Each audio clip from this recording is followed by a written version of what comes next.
Good afternoon. Good afternoon. Let me begin by expressing my deepest appreciation to Chief Justice Kimberly Budd and U.S. Representative Ayanna Pressley.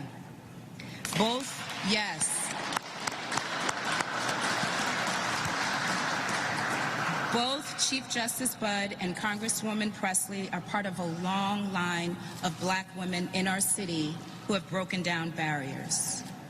Women called to lead, whether activism like Melnia Cass, journalism like Sarah Ann Shaw and Liz Walker, or public service like Doris Bunty, Jean McGuire, and our District Attorney, Rachel Rollins.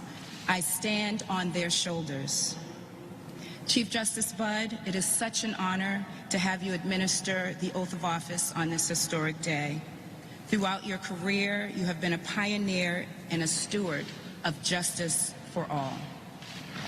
You have been a role model to me and so many, making history as the first Black woman to lead the Supreme Judicial Court. Yes. Chief Justice Budd, thank you for your integrity, your excellence, and your service to our Commonwealth. And I owe a debt of gratitude to my sister in service, U.S. Representative Ayanna Pressley. You are not only my friend, you are my Congresswoman. I would not be here today, standing as the mayor of the great city of Boston, if it were not for the glass ceilings that you have shattered, not only as the first Black woman elected to the Boston City Council, but as the first Black woman to represent Massachusetts in Congress. From your years of service on the City Council to your historic term in Congress, you have always been our representative.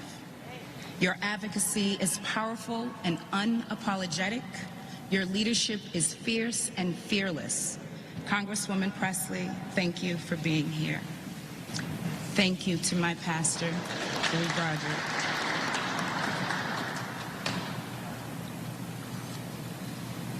To think that my teenage grandsons were born at a time when there had never even been a Black woman on our city council. And today, my 6-year-old granddaughter, Rosie, and other little girls can see themselves represented in Massachusetts' highest court, the halls of Congress, and now in the 55th mayor of Boston.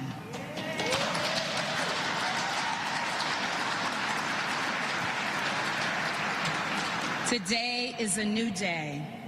I stand before you as the first woman and the first Black mayor of Boston, the city that I love. I come to this day with life experience that is different from the men who came before me. I was born into a family with deep roots in the South End and 6 generations in Roxbury, the center of our great city. I come from a long line of proud educators, entrepreneurs, artists, and advocates. I am grateful for my parents who raised me, for my daughter who inspired me, my grandparents who prayed for me, and my siblings who supported me, my aunties, uncles, and cousins who have always rooted for me. Thank you all. As a girl growing up in Boston, I was nurtured by a family who believed in me and surrounded by good neighbors who knew my name. It was my village.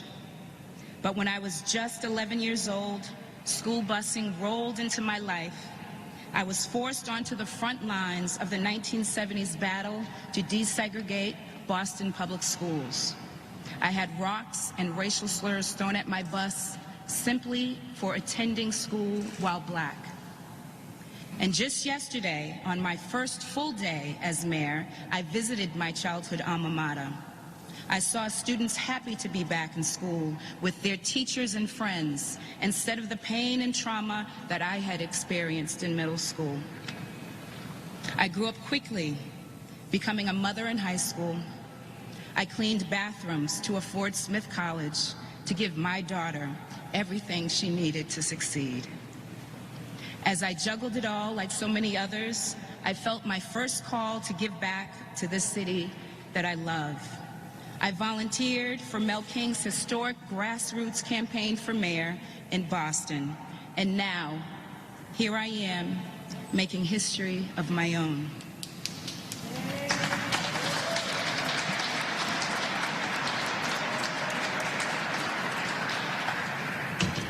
My early experiences with community organizing inspired me as a young single mother to start working on behalf of all children, because I understood my daughter's experiences were interconnected with those of every other child across the city. As a part of Massachusetts Advocates for Children, I led efforts to make lasting policy reforms that promote equity and excellence in education for students in BPS. Working together with parents, students, educators, and administrators, we push to close opportunity and achievement gaps so all children can thrive. That work led me to the Boston City Council in 2018, when I became the first woman to represent District 7, the heart of our city. I continued my fight for economic justice and civil rights, and was elected by my peers to serve as City Council President. And that, in turn, led me to taking the oath of office today as the 55th Mayor of the City of Boston.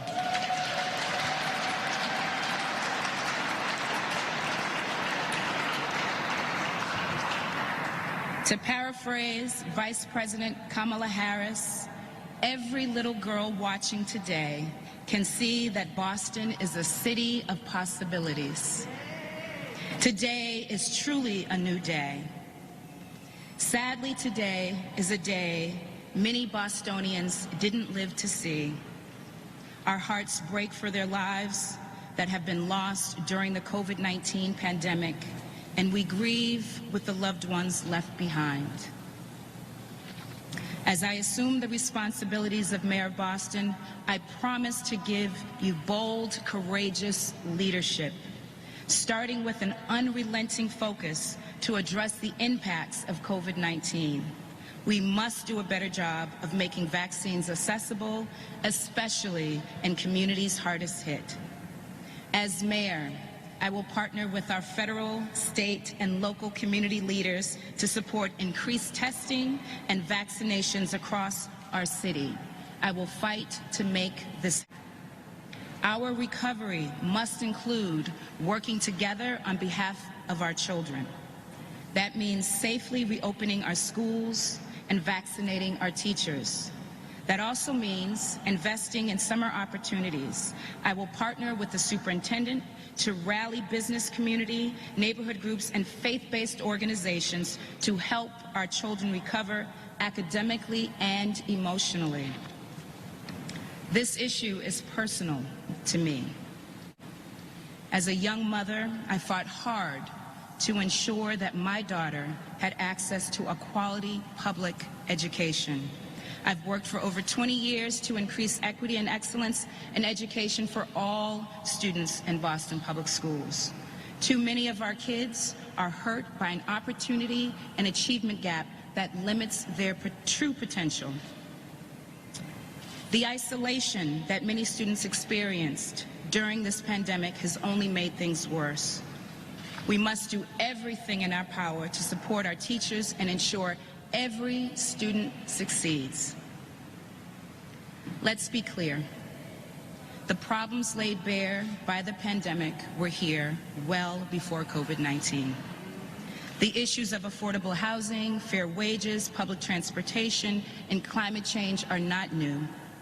What's different is that these problems now impact even more of us. But I believe, as our pastor has said, these obstacles create an opportunity to come together to heal and build a better and more equitable city. I am humbled and passionate about the possibilities for Boston, the city that I love. Our nation and our city are built on a promise that achieving your dreams is possible, regardless of race, religion, immigration status, income, gender identity, or who you love. But we have so much more work to do to make those dreams real for everyone.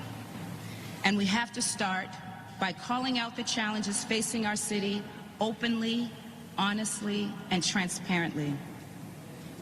Today, in the city of Boston, we have an enormous wealth gap. The median net worth for Black families is just $8. $8 is not an accident. It is the product of discriminatory policies that we have all inherited. We need to call it out, and we need to implement new policies to address it. Unemployment rates for residents of color spiked higher at the start of the pandemic. They continue to trend above other groups.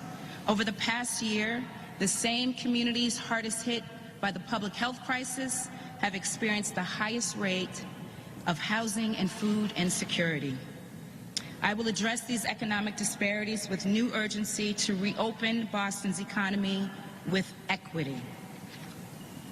A recent disparity study showed that the enormous inequality in our city contracts. Entrepreneurs of color who deserve a fair shot at doing business with the city are being shut out. This is unacceptable. As mayor, I will take action to solve this problem with new creative solutions to boost city contracts with minority business enterprises and new strategies to hold ourselves accountable.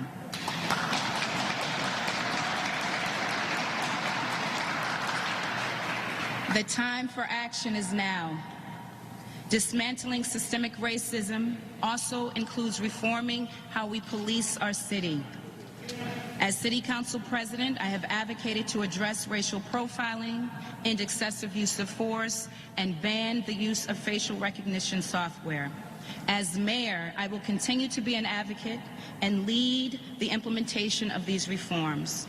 Together, working with our police department, I am determined to bring safety, healing, and justice to all of our neighborhoods.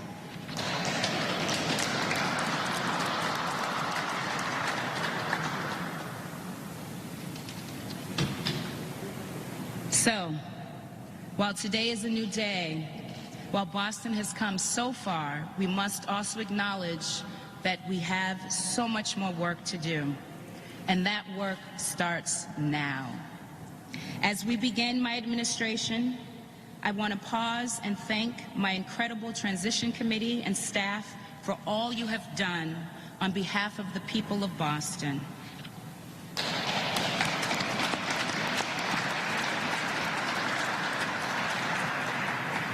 I also want to congratulate the new U.S. Secretary of Labor, Marty Walsh.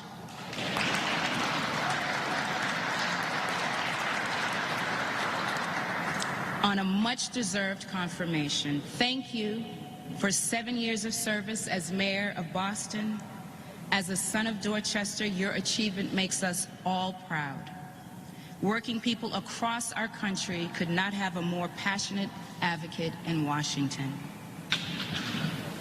And to my dedicated cabinet and colleagues, all the talented and dedicated city employees who helped make this transition a success, you have my eternal thanks.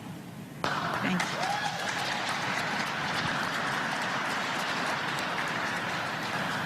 I look forward to working together with you, and it cannot be said enough that the public servants who wake up every single day to make Boston work, especially during these challenging times, are owed a great debt of gratitude from all of us.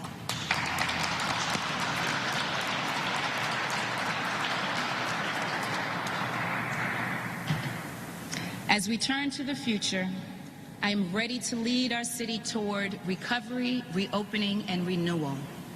That means leading the way to a citywide economic recovery that is equitable, especially for the residents and small businesses hardest hit. Today, I am calling on business leaders, nonprofits, and community groups, and those who have felt left out to join us in reopening and renewing every part of our city. To the people of Boston, I say, you have a stake in our city's future. You are the essential part of this recovery. Let's not be afraid to tackle the longer-term challenges that we face together, from racial justice to environmental justice, from affordable housing to our transit system, from our public schools to public safety. We cannot go back. Our only option is to go better.